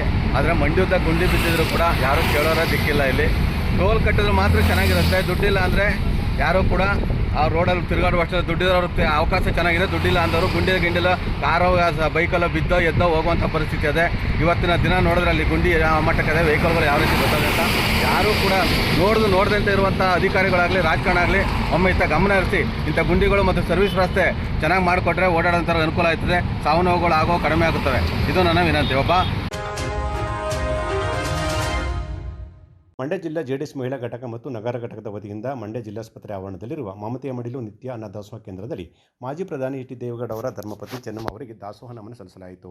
ಮಮತೆಯ ಮಡಿಲು ಅನ್ನದಾಸೋಹ ಕೇಂದ್ರದಲ್ಲಿ ರೋಗಿಗಳು ಮತ್ತು ಅವರ ಸಂಬಂಧಿಕರಿಗೆ ಉಪಹಾರ ವಿತರಿಸಿದ ನಂತರ ಜೆಡಿಎಸ್ ಮಹಿಳಾ ಘಟಕದ ಅಧ್ಯಕ್ಷೆ ಮಂಜುಳಾ ಉದಯಶಂಕರ್ ಮಾತನಾಡಿ, ಗೌಡರನ್ನು ನೋಡಲು ಹೋದ ಜನರಿಗೆ ಚೆನ್ನಮ್ಮ ಅವರು ಊಟ ತಿಂಡಿ ನೀಡದೆ ಕಲಿಸುತ್ತಿರಲಿಲ್ಲ. ಅವರು ಎಲ್ಲರನ್ನೂ ಸಮಾನವಾಗಿ ಪ್ರೀತಿ ಮತ್ತು ಆತ್ಮೀಯತೆಯಿಂದ ಕಾಣುತ್ತಿದ್ದ ಆದರ್ಶ ಗೃಹಿಣಿಯಾಗಿದ್ದರು. ಅವರ ಅಗಲಿಕೆ ಸಮಾಜಕ್ಕೆ ತುಂಬಲಾರದ ನಷ್ಟವಾಗಿದೆ ಅಂತ ಹೇಳಿದರು. ಚೆನ್ನಮ್ಮ ಅವರು ಅಪರೂಪದ ವ್ಯಕ್ತಿತ್ವ ಹೊಂದಿದ್ದರು. ಅವರ ಪಾರ್ಥಿವ ಶರೀರವನ್ನು ಬೆಂಗಳೂರಿನಿಂದ ಹೊಳೆನರಸೀಪುರಕ್ಕೆ ಸಾಗಿಸುವ ವೇಳೆ ಮಾರ್ಗದುದ್ದಕ್ಕೂ ಸಾವಿರಾರು ಅಭಿಮಾನಿಗಳು ಅಂತಿಮ ದರ್ಶನ ಪಡೆದಿದ್ದು ಜನರ ಅಪಾರ ಪ್ರೀತಿ ಮತ್ತು ಗೌರವಕ್ಕೆ ಸಾಕ್ಷಿಯಾಗಿದೆ ಅಂತ ಹೇಳಿದರು. ಶ್ರೀ ಚೆನ್ನಮ್ಮ ದೇವೇಗೌಡ ಅವರು ತುಂಬ ಸಾಧ್ವಿ. ಅವರು ಮನೆಗೆ ಬಂದವ್ರನ್ನ ಅವ್ರು ಹಾಗೆ ಕಳಿಸ್ತಾ ಇರಲಿಲ್ಲ. ಒಂದು ಅನ್ನಕ್ಕಾದರೂ ಕಳಿಸ್ತಿದ್ರು, ಯಾರನ್ನೂ ಬಿಡ್ತಿರ್ಲಿಲ್ಲ. ಬಂದು ಊಟ ಮಾಡ್ಕೊಂಡು ಹೋಗಿ ಅಂತ ತುಂಬ ದಾನ ಧರ್ಮದಲ್ಲಿ ಬಂದಿದ್ದವರು ಅವರು. ಅವ್ರನ್ನ ನಾವು ಇರೋವರೆಗೂ ನೆನೆಸ್ಕೊಳ್ಳುವಂತಹ ಕೆಲಸಗಳನ್ನ ಮನೆಗೆ ಬಂದವ್ರಿಗೆ ಅತಿಥಿಗಳಿಗೆ ಅವರು ಅತಿಥಿ ಸತ್ಕಾರವನ್ನು ತುಂಬ ಚೆನ್ನಾಗಿ ಮಾಡ್ತಾಯಿದ್ರು. ಹಾಗಾಗಿ ಜನಗಳಿಗೆ ಅವರು ತುಂಬ ಬೇಕಾದವರಾಗಿದ್ದರು. ಅವರ ಒಂದು ಸ್ಮರಣಾರ್ಥ ನಾವು ಇವತ್ತು ನಮ್ಮ ಜಿಲ್ಲಾ JDS ಮಹಿಳಾ ಘಟಕ ಮತ್ತು ಈ ಮಂಡ್ಯ ನಗರ ಘಟಕದ ವತಿಯಿಂದ ನಾವು ಇವತ್ತು ದಾಸೋಹನ ಏರ್ಪಡಿಸಿದ್ದೇವೆ. ಅವರ ಆತ್ಮಕ್ಕೆ ಚಿರಶಾಂತಿ ಸಿಗಲಿ ಅಂತ ನಾನು. ಈ ಸಂದರ್ಭದಲ್ಲಿ JDS ನಗರ ಘಟಕದ ಮಹಿಳಾ ಅಧ್ಯಕ್ಷೆ ಜಯಶೀಲಮ್ಮ, ವತ್ಸಲ ಪ್ರಕಾಶ್, ಪರಿಸರ ಸಂಸ್ಥೆ ಅಧ್ಯಕ್ಷರಾದ ಮಂಗಲ ಯೋಗೀಶ್ ಇದ್ದರು. ಮಂಡ್ಯ ವೈದ್ಯಕೀಯ ವಿಜ್ಞಾನ ಕ್ಷೇತ್ರದಲ್ಲಿ ಹಲವು ವರ್ಷಗಳಿಂದೀಚೆಗೆ ಅತಿ ವೇಗವಾಗಿ ಮಾರ್ಪಾಡಾಗುತ್ತಿದೆ ಅಂತ ಮಿಮ್ಸ್ ನಿವೃತ್ತ ನಿರ್ದೇಶಕ ಡಾಕ್ಟರ್ KM ಶಿವಕುಮಾರ್ ಹೇಳಿದರು. ಕರ್ನಾಟಕ ಸಂಘದ KVS ಭವನದಲ್ಲಿ ಅಸೋಸಿಯೇಷನ್ ಆಫ್ ಅಲಯನ್ಸ್ ಸಂಸ್ಥೆ ಇಂಟರ್ನ್ಯಾಷನಲ್ ಜಿಲ್ಲಾ ಕೀಲಾರ ಅಲಯನ್ಸ್ ಸಂಸ್ಥೆ ಆಯೋಜಿಸಿದ ವೈದ್ಯರ ದಿನಾಚರಣೆ ಕಾರ್ಯಕ್ರಮದಲ್ಲಿ ಮಾತನಾಡಿದರು. ಇಂದಿನ ದಿನಗಳಲ್ಲಿ ಮುಖ್ಯವಾಗಿ ರೋಗಿ ಮತ್ತು ವೈದ್ಯರ ಮಧ್ಯೆ ಒಂದು ಟೆಲಿಪತಿ ಕಮ್ಯುನಿಕೇಷನ್ ಸಂಪರ್ಕ ಮತ್ತು ರೋಗಿಗಳನ್ನು ಪರೀಕ್ಷೆಗಳ ಮೂಲಕ ಅವರ ರೋಗ ಲಕ್ಷಣಗಳಿಗೆ ಚಿಕಿತ್ಸೆ ನೀಡಲಾಗುತ್ತಿತ್ತು. ಈಗ ವೈದ್ಯ ವೃತ್ತಿಗೆ ತಾಂತ್ರಿಕತೆಯ ಹೆಜ್ಜೆ ತರಲಾಗಿದೆ ಅಂತ ನುಡಿದರು. ಇತ್ತೀಚಿನ ದಿನಗಳಲ್ಲಿ ವೈದ್ಯಕೀಯ ಕ್ಷೇತ್ರಕ್ಕೂ AI ತಂತ್ರಜ್ಞಾನ ಬಂದಿದೆ, ಅಡ್ವಾನ್ಸ್ ರಿಸರ್ಚ್ ಇನ್ವೆಸ್ಟಿಗೇಷನ್ ಟೂಲ್ಸ್ಗಳು ಬಂದಿದ್ದೇವೆ ಅಂತ ಹೇಳಿದರು. ಗಾಂಧೀಜಿಯವರ ಅತಿ ನಿಕಟವರ್ತಿಯಾಗಿ ಅವರ ವೈಯಕ್ತಿಕ ವೈದ್ಯರಾಗಿ ಈ ಸುಮಾರು 14 ವರ್ಷಗಳ ಕಾಲ ಪಶ್ಚಿಮ ಬಂಗಾಳವನ್ನು ಮುಖ್ಯಮಂತ್ರಿಯಾಗಿ ಆಳಿದಂಥವರು. ಹಾಗೂ ಅವರು ಬರೀ ವೈದ್ಯರಾಗಿ ಅಲ್ಲ, ರಾಜಕಾರಣಿಯಾಗಿ ಅಲ್ಲ, ಈ ಒಂದು ರಾಜಕೀಯ ಮುತ್ಸದ್ದಿಯಾಗಿ ಪಶ್ಚಿಮ ಬಂಗಾಳವನ್ನು ಎಲ್ಲ ರೀತಿಯಲ್ಲೂ ಮುನ್ನಡೆಗೆ ತಂದಂಥವರು. ಅವರು ಎಷ್ಟೇ ಬ್ಯುಸಿಯಾಗಿದ್ದರೂ ಅವರು ಮುಖ್ಯಮಂತ್ರಿಯಾಗಿದ್ದಂಥ ಸಂದರ್ಭದಲ್ಲೂ ಪ್ರತಿದಿನ ಅವರು ತಮ್ಮ ರೋಗಿಗಳನ್ನ ನೋಡೋದು ಬಿಡ್ತಿರಲಿಲ್ಲ. ಅಷ್ಟರ ಮಟ್ಟಿಗೆ ಅವರು ವೈದ್ಯ ವೃತ್ತಿಗೆ ಬದ್ಧರಾಗಿದ್ದರು. ಸೊ ಇಂಥ ವ್ಯಕ್ತಿಯನ್ನು ಸ್ಮರಿಸುವ ಸಲುವಾಗಿ ಭಾರತ ಸರ್ಕಾರ ಜುಲೈ 1 ವೈದ್ಯ ದಿನಾಚರಣೆ ಅಂತ ಆಚರಿಸ್ತಾ ಇದ್ದೀವಿ. ಆ ಸಂದರ್ಭದಲ್ಲಿ ಈ ಒಂದು ಸಮಾಜಕ್ಕೆ, ಈ ಸಮಾಜದ ಆರೋಗ್ಯಕ್ಕೆ ಕಾಣಿಕೆ ನೀಡಿದಂಥ ವೈದ್ಯರೆಲ್ಲರಿಗೂ ಅಭಿನಂದನೆ ಸಲ್ಲಿಸುವಂಥ ಒಂದು ಕಾರ್ಯಕ್ರಮ. ಅದಕ್ಕೆ ಪೂರಕವಾಗಿ ಈ ದಿನ ಕೀಲಾರ ಅಲಯನ್ಸ್ ಈ ಒಂದು ವೈದ್ಯ ದಿನಾಚರಣೆ ಕಾರ್ಯಕ್ರಮವನ್ನು ಹಮ್ಮಿಕೊಂಡಿದ್ದಾರೆ. ವೈದ್ಯಕೀಯ ಸೇವೆ ಅಥವಾ ವೈದ್ಯ ವಿಜ್ಞಾನ ಕಳೆದ ಒಂದು 30-40 ವರ್ಷಗಳಲ್ಲಿ ಅತಿ ವೇಗವಾಗಿ ಮಾರ್ಪಾಡುಗೊಂಡಂಥ ಒಂದು ವಿಜ್ಞಾನ. ಹಿಂದಿನ ದಿನಗಳಲ್ಲಿ ನಾವು ಮುಖ್ಯವಾಗಿ ರೋಗಿ ಮತ್ತು ವೈದ್ಯರ ಮಧ್ಯೆ ಒಂದು ಎಂಪತಿ ಅಂತ ಹೇಳ್ತೀವಿ, ಕಮ್ಯುನಿಕೇಷನ್ ಅಂತ ಹೇಳ್ತೀವಿ, ಒಂದು ಸಂಪರ್ಕ, ಮತ್ತು ಮೇಯ್ನ್ಲಿ ಇಟ್ ವಾಸ್ ಕ್ಲಿನಿಕಲ್. ನಮ್ಮ ಒಂದು ರೋಗಿಗಳನ್ನ ಪರೀಕ್ಷೆಯ ಮೂಲಕ, ಅವ್ರನ್ನ ಮಾತಾಡೋ ಮೂಲಕ, ಅವ್ರ ರೋಗದ ಬಗ್ಗೆ ಒಂದು ಸಿಂಪ್ಟಮ್ಸ್ಗಳ ರೋಗ ಲಕ್ಷಣಗಳನ್ನ ಅನಲೈಸ್ ಮಾಡೋ ಮೂಲಕ ಒಂದು ಡಯಾಗ್ನೋಸ್ ಮಾಡಿ ಒಂದು ಟ್ರೀಟ್ಮೆಂಟ್ ಕೊಡುವಂಥ ಒಂದು ಕಾಲ ಇತ್ತು. ಈಗ ವೈದ್ಯ ವೃತ್ತಿಗೆ ತಾಂತ್ರಿಕತೆ ತನ್ನ ಹೆಜ್ಜೆಯನ್ನು ಇಟ್ಟಿದೆ. ಇವತ್ತಿನ ದಿನ AI ಬಂದಿದೆ. ಇವತ್ತಿನ ದಿನ ಒಂದು ಅಡ್ವಾನ್ಸ್ಡ್ ಇನ್ವೆಸ್ಟಿಗೇಷನ್ ಟೂಲ್ಸ್ಗಳು ಬಂದಿದ್ದಾವೆ. ಅತಿ ಸೂಕ್ಷ್ಮವಾದ ಒಂದು ರೋಗ ಲಕ್ಷಣಗಳನ್ನು, ಅದನ್ನು ಕಾಯಿಲೆಗಳನ್ನ ಕಂಡುಹಿಡಿಯುವಂಥ ಒಂದು ವ್ಯವಸ್ಥೆ ಈಗಿನ ವೈದ್ಯಕೀಯ ವಿಜ್ಞಾನದಲ್ಲಿ ದಾಪುಗಾಲು ನೀಡ್ತಾ ಬರ್ತಾ ಇದ್ದಾರೆ. ಅಲಯನ್ಸ್ ಸಂಸ್ಥೆಯ ಸೌತಿ ಮಲ್ಟಿಪಲ್ ಕೌನ್ಸಿಲ್ ಅಧ್ಯಕ್ಷರಾದ KT ಹನುಮಂತ್ ಮಾತನಾಡಿ, ಇತ್ತೀಚಿನ ದಿನಗಳಲ್ಲಿ ಮನುಷ್ಯರಿಗೆ ಹೆಚ್ಚು ಹೃದಯಾಘಾತ ಆಗುತ್ತಿದ್ದು, ಈ ಸಮಸ್ಯೆಗಳಿಗೆ ಕಾರಣಗಳನ್ನು ಜನತೆಯ ವೈದ್ಯರು ತಿಳಿಸಿದ್ದಾರೆ. ಜೂನ್ 1ರಂದು ವೈದ್ಯರ ದಿನ ಆಚರಣೆಯಾಗುತ್ತಿದೆ. 1 ತಿಂಗಳು ಪೂರ ಈ ಕಾರ್ಯಕ್ರಮ ನಡೆಯುತ್ತಿದೆ ಅಂತ ಅವರು ಹೇಳಿದರು. ಇವತ್ತು ಮನುಷ್ಯನ ಆರೋಗ್ಯದಲ್ಲಿ ಆಗ್ತಾ ಇರ್ತಕ್ಕಂಥ ಸಮಸ್ಯೆಗಳಿಗೆ ಕಾರಣಗಳನ್ನು ಕೂಡ ಬಿಚ್ಚಿಟ್ಟಿದ್ದಾರೆ. ಹಾಗಾಗಿ ಅದ್ರ ಬಗ್ಗೆ ನಾನು ಹೆಚ್ಚು ಹೇಳಲಿಕ್ಕೆ ಹೋಗೋದಿಲ್ಲ. ನಮ್ಮ ಶಶಿಧರ್ ಕೂಡ ಸಾಕಷ್ಟು ವಿಚಾರಗಳನ್ನು ಮಾತನಾಡಿದ್ದಾರೆ. ವೈದ್ಯರ ದಿನ ಅಂತಂದರೆ ಜುಲೈ ತಿಂಗಳು ಬಂತು ಅಂತಂದರೆ ಇದು ವೈದ್ಯರ ಡಾಕ್ಟರ್ಸ್ ಮಂತ್ ಅಂತೇಳಿ ನಿರಂತರವಾಗಿ ತಿಂಗಳೆಲ್ಲ ಆಚರಣೆ ಮಾಡ್ತೀವಿ. ಏಕೆಂತಂದರೆ ಸಮಾಜದಲ್ಲಿ ವೈದ್ಯರ ಪಾತ್ರ ಭಾಳ ಅಷ್ಟೇ ಮುಖ್ಯ. ಈ ವೈದ್ಯರ ಅವರ ಒಂದು ಅವರ ಇದನ್ನು ಯಾವಾಗ ಗೊತ್ತಾಗುತ್ತೆ ನಮಗೆ ಅಂತಂದರೆ, ನಮಗೆ ನಾವು ಹುಷಾರು ಕಾಯಿಲೆ ತಪ್ಪು ಬಿದ್ದಾಗ ಮಾತ್ರ ವೈದ್ಯರ ಒಂದು ಏನು ಅವರ ತಾಕತ್ತೇನು ಅಂತಕ್ಕಂಥದ್ದು ಆವಾಗ ನಮ್ಗೆ ಗೊತ್ತಾಗ್ತಕ್ಕಂಥದ್ದಲ್ವ. ಒಬ್ಬ ಮನುಷ್ಯ ಹುಷಾರು ತಪ್ಪು ಬಿದ್ದಾಗಲೇ ವೈದ್ಯರ ಅವಶ್ಯಕತೆ ಎಷ್ಟಿದೆ ಅಂತಕ್ಕಂಥದ್ದು ನಮ್ಗೆ ಗೊತ್ತಾಗ್ತಕ್ಕಂಥದ್ದು. ಹಾಗಾಗಿ ವೈದ್ಯರುಗಳು ಇವತ್ತು ಡಾಕ್ಟರ್ BC ರಾಯ್ ತಮಗೆಲ್ಲ ಗೊತ್ತೇ ಇದೆ. ನಮ್ಮ ಭಾರತದ ಹೆಸರಾಂತ ವೈದ್ಯರು, ಮಾಜಿ ಮುಖ್ಯಮಂತ್ರಿಗಳು, ಸಮಾಜ ಸುಧಾರಕರು ಮತ್ತು ವೈದ್ಯಕೀಯ ಕ್ಷೇತ್ರಕ್ಕೆ ಅವರು ಕೊಟ್ಟಂಥ ಕೊಡುಗೆಗಳನ್ನು ನಾವು ಲೆಕ್ಕವಿಲ್ಲದಷ್ಟು ಕೊಡುಗೆಗಳನ್ನು ಅವರು ಕೊಟ್ಟಿದ್ದಾರೆ. ಇದನ್ನೆಲ್ಲ ನೋಡಿ ಅವರಿಗೆ ಭಾರತ ಸರ್ಕಾರ ಭಾರತ ರತ್ನ ಪ್ರಶಸ್ತಿಯನ್ನು ಕೂಡ ಅವರಿಗೆ ಕೊಟ್ಟಿದೆ. ಹಾಗಾಗಿ ಪ್ರತಿಯೊಬ್ಬ ವೈದ್ಯರು ಕೂಡ ಡಾಕ್ಟರ್ BC ರಾಯ್ ಅವರನ್ನು ಅನುಸರಿಸಬೇಕು ಅಂತಕ್ಕಂಥದ್ದು. ಆದರೆ 100ಕ್ಕೆ 100 ಯಾರು ಕೂಡ BC ರಾಯ್ ಅವರ ಇದನ್ನು ಅನುಸರಿಸ್ಲಿಕ್ಕೆ ಸಾಧ್ಯ ಆಗೋದಿಲ್ಲ. ಯಾಕೆಂತಂದರೆ ಅವರು 14 ವರ್ಷಗಳ ಕಾಲ ಪಶ್ಚಿಮ ಬಂಗಾಳವನ್ನು ವೈದ್ಯರು ಆಳಿದ್ದಾರೆ ಅಂತಂದರೆ ಅವರ ಕೆಪಾಸಿಟಿ, ಅವರ ಎಬಿಲಿಟಿನ ನಾವೆಲ್ಲರೂ ಕೂಡ ಅರ್ಥ ಮಾಡ್ಕೋಬೇಕಾಗುತ್ತೆ. ಕೊನೆ ಪಕ್ಷ ನೋಡಿ, ಅವರು ಮುಖ್ಯಮಂತ್ರಿ ಆದರೂ ಕೂಡ ಪ್ರತಿನಿತ್ಯ 2 ಗಂಟೆ ಎಲ್ಲ ಲೇಬರ್ ಕಾಲೋನಿಗಳಿಗೆ ಹೋಗಿ ಸ್ಲಮ್ಗಳಿಗೆ ಹೆಚ್ಚು ಹೋಗಿ ಅವರು ಚಿಕಿತ್ಸೆಯನ್ನು ಕೊಡ್ತಾರೆ. ಸೈಕಲ್ ತುಳ್ಕೊಂಡೋಗಿ ಚಿಕಿತ್ಸೆ ಕೊಡ್ತಾ ಇದ್ದಾರೆ. ಇದೇ ಸಂದರ್ಭದಲ್ಲಿ ಕೀಲಾರ ಗ್ರಾಮದ ವಿವಿಧ ಕ್ಷೇತ್ರಗಳಲ್ಲಿ ಸಾಧನೆ ಮಾಡಿದ doctor KL Ravikumar, doctor Darshan Gowda, doctor Nandish, doctor Arun Gowda, doctor Apoorva, doctor Tanmayi, doctor Lokesh, doctor Vivekananda, doctor Nishchith ಹಾಗೂ ಡಾಕ್ಟರ್ K ನಿವಿತ್ ಅವರನ್ನು ಆತ್ಮೀಯವಾಗಿ ಗೌರವಿಸಲಾಯಿತು. ಕಾರ್ಯಕ್ರಮದಲ್ಲಿ KR Shashidhar ಈಚಗೆರೆ, Chandrashekhar Keelara, KB Kempegowda, KM Kumar, R Kumar, Keelara Krishnegowda, KS Siddaramu ಹಾಗೂ ಗೀತಾ ಚೌಡಯ್ಯ ಸೇರಿದಂತೆ ಇನ್ನಿತರರು ಇದ್ದರು.